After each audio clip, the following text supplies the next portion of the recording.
Let's get started with our first news story.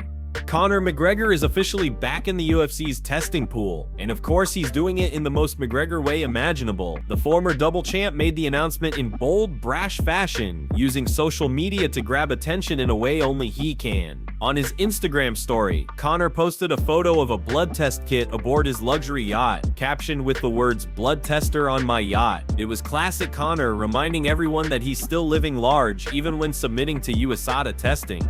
He wasn't finished. In a follow-up post, Conor shared a photo of the blood sample being taken from his shoulder. He captioned it, "Blood from the shoulder," keeping the tone light while making it clear that the testing was underway. But then came the moment that set the internet on fire. Conor posted a picture of himself holding a cup of his own urine with the caption, "I piss excellence." That's right, I piss excellence. In true McGregor fashion, he turned what would be a routine drug test into a viral moment. But that wasn't all.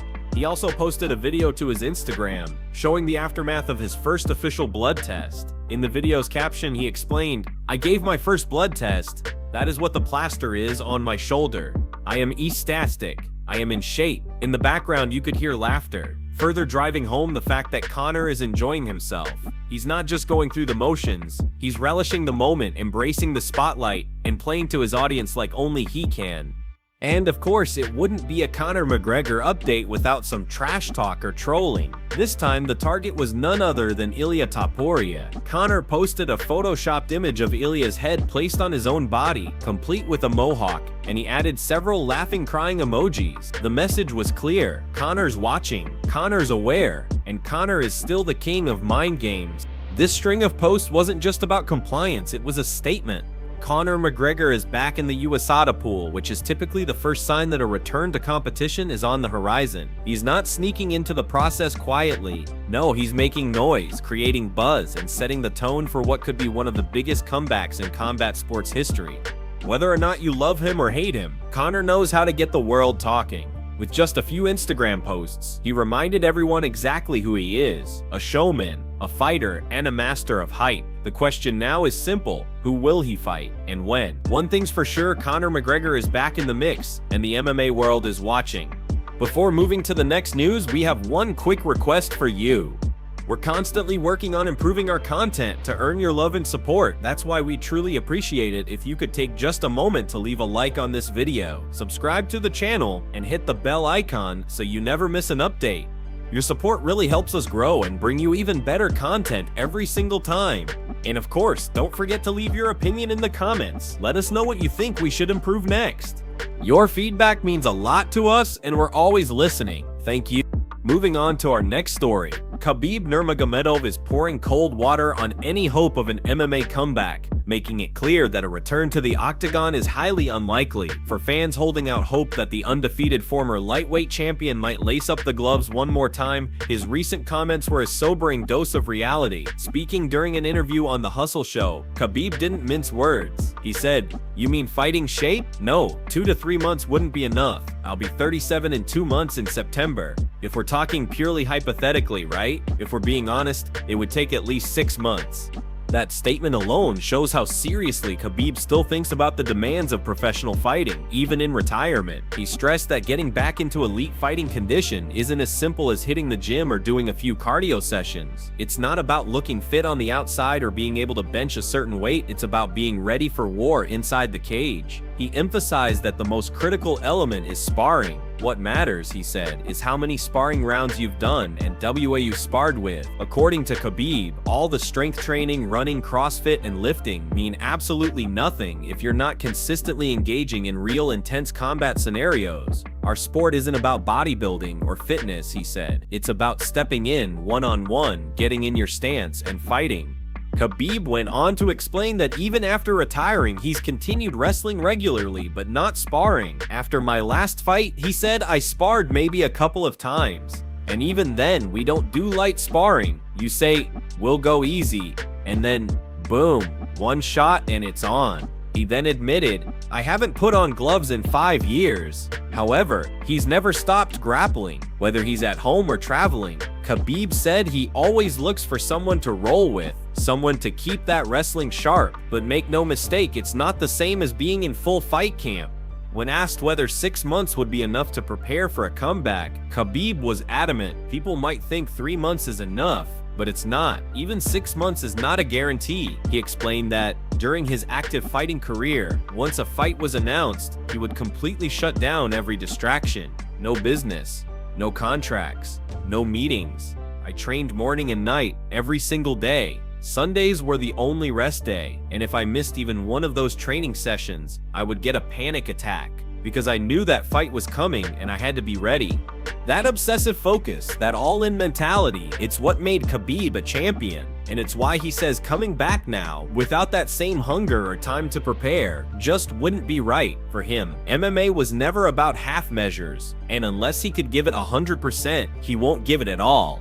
Next up, Dricus du Plessis recently shared some high praise for Tom Estenel, and Tom responded in kind. During a recent interview, Dricus didn't hold back when talking about the current state of the UFC and the rising stars who are making waves. One name that stood out to him was Ilia Topuria. Dricus spoke about their shared history and journey in the sport, expressing deep admiration for the undefeated champion. "Yeah, I'm so happy for him," he said. "We made our debuts on the same fight card. He was literally in my changing room. We were on the same trajectory, winning our titles just 1 month apart." Dricus continued, saying, "I think he's one of those special characters who's going to be a Hall of Famer. No doubt, unbeaten. He's the first unbeaten guy with 2 titles.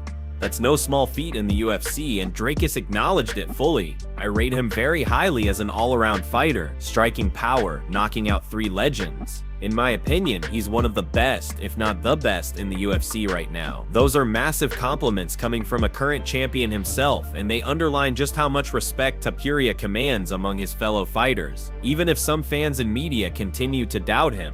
But Dricus didn't stop there. He had just as much admiration for another rising star, Tom Espinal. He said, "Yeah, I think he's incredible. He also made his debut on the same card I did." That shared history clearly left an impression, as Dricus recalled the first time he saw Tom fight. "The first time you saw Tom Espinal fight, you knew there was something special. He's almost the next generation of heavyweights. He moves like a middleweight. He's light on his feet. He can grapple. He can strike. He can wrestle." Dricus believes Tom isn't just a talented fighter, he's a once-in-a-generation athlete in the heavyweight division. "I think he's going to be champion for a long time," he said confidently. "I don't think there's any heavyweights right now, if any, on his level." And beyond his skills inside the cage, Dricus emphasized that Tom is also a great person outside of it. "He's a great guy too. I've spoken to him several times, he's just a great guy." That kind of character recognition from a fellow top-tier athlete only adds to Tom Espinal's growing reputation as not just a dangerous contender, but someone who's respected across the sport. As a response to this glowing praise, Tom Espinal reposted the interview to his Instagram story. It was a simple yet classy gesture, a nod of respect and appreciation from one elite fighter to another. In a sport filled with trash talk and rivalries, this moment stood out as a refreshing show of mutual admiration between 2 of the UFC's brightest stars. Now let's talk about Ilia Topuria, who's currently facing some serious backlash after making a very bold and controversial statement. During a recent interview, Ilia shocked many fans and fighters alike by saying he would rather vacate the lightweight title than defend it against top contender Arman Tsarukyan. His exact words were, "I'm the world champion. I'm never gonna give him a chance to fight for the title. If that's the case, take my belt." That comment sent shockwaves through the MMA community and sparked a heated debate about what it truly means to be a champion.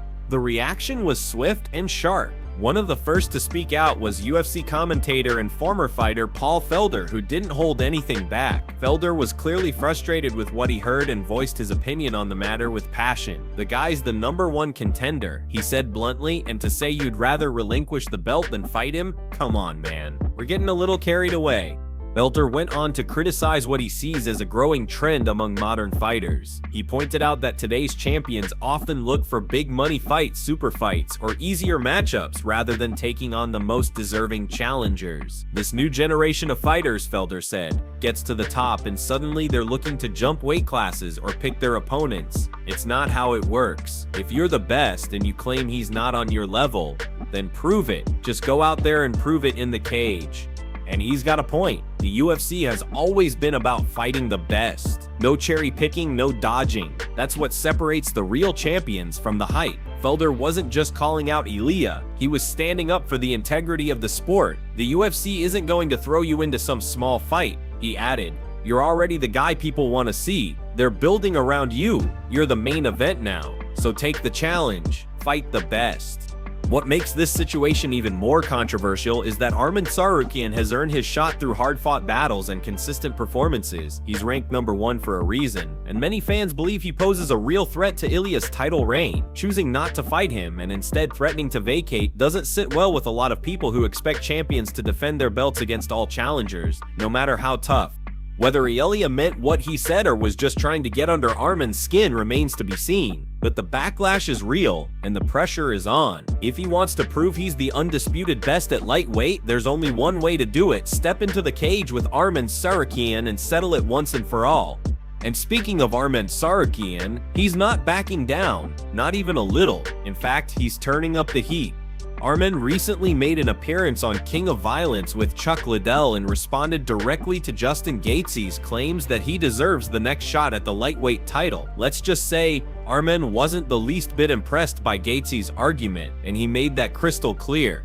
During the interview, Arman said, "Of course I want the title, but right now it makes more sense to fight Gaethje." He then broke it down, calling into question the quality and context of Gaethje's recent performances. He just beat number 11 or 12 Fiziev, and then he lost to Max Holloway, who took the fight on short notice. Arman pointed out, Gaethje knew about the Fiziev fight 5 days in advance, and he barely won that by decision. And now he's talking about a title fight? That's not fair. He's gotta beat me first if he wants to deserve a title shot.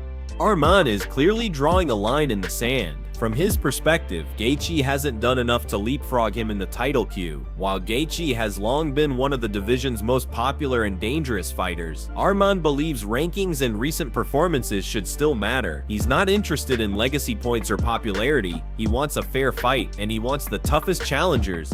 And it's not just Gaethje that Arman has his sights set on. He's also making it known that he's ready to fight Ilia Topuria, with Ilia saying he'd rather vacate the belt than face Arman. The fire is already lit between them. Arman is now calling out both men, daring them to step into the cage with him. He's putting pressure on the UFC matchmakers, on the fans, and on the entire division to recognize that he is the true top contender. He's not shy about it. He's not holding back. He's hungry. He's ready, and he's not afraid to say it. In a division as stacked and chaotic as lightweight, one bold statement can spark an avalanche of reactions, and Arman is setting off fireworks. With emotions running high and rivalries growing hotter by the day, it's clear that the road to the title is going to be anything but calm. There are big names, tough matchups, and no easy paths left.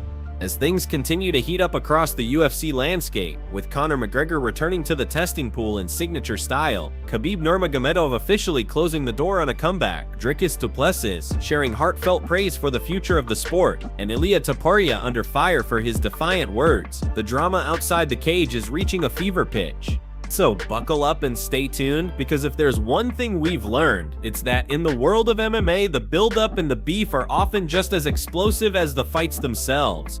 Moving on to another story, Michael Bisping recently made headlines by comparing Ilia Topuria to Jon Jones, but not in the way you might expect. On his YouTube channel, Bisping raised a provocative question: is Ilia pulling at Jon Jones? The comment came in response to Ilia's recent refusal to defend his lightweight title against top contender Arman Tsarukyan. Bisping, never one to shy away from speaking his mind, made it clear that he sees Arman as a very real and very dangerous opponent, one that shouldn't be avoided. He's a tremendous fighter, Bisping said of Arman. He can do it all: striking, wrestling, cardio, strength. He's young, in his prime, and he's a monster. That kind of all-around ability makes Arman a serious threat to anyone in the lightweight division, including the current champion, and that's exactly why Bisping is calling into question Ilia's reluctance to take the fight. From his point of view, avoiding a contender of Arman's caliber simply doesn't look good. Still, Bisping made sure to point out that Ilia is far from just another name on the roster. In fact, he had nothing but respect for Topuria's character and achievements. He's a fantastic representative of the sport, humble, down-to-earth, skilled, and intelligent. Bisping said, "He's good for the UFC, he's an ambassador. He fights his ass off and represents 2 countries." But despite all that praise, Bisping didn't hold back on the central issue. Refusing to fight Arman is a bad look. You're the champion. You have to fight the #1 guy. That's how it works. That's what being a true champion means. Bisping even brought some humor into the situation by referencing the viral saga involving Arman and the duck, a playful nod to the infamous Tom Aspinall versus John Jones duck narrative. Arman has been walking around with a little toy duck, taking it everywhere and posting about it on social media, clearly poking fun at Ilia and implying that the champ is avoiding him. It's become a symbolic gesture, gaining traction among fans who now wonder whether Topuria is dodging the challenge. And it doesn't stop there. Arman is doing everything in his power to get that fight. He even went so far as to offer Ilia $500,000. Yes, $500,000 if he loses the fight. That's how confident he is. And that's how badly he wants the opportunity to prove himself. He's not just chasing a payday, he's chasing legitimacy, legacy, and a shot at UFC gold. Bisping emphasized it again before closing his thoughts. If it's about merit, then Arman is the guy, and that's the heart of the issue. This isn't about drama or hype, it's about fighting the best. And if Ilia Topuria truly wants to be considered the undisputed king of the division, then there's only one logical next step: fight Armenian Tsarukyan.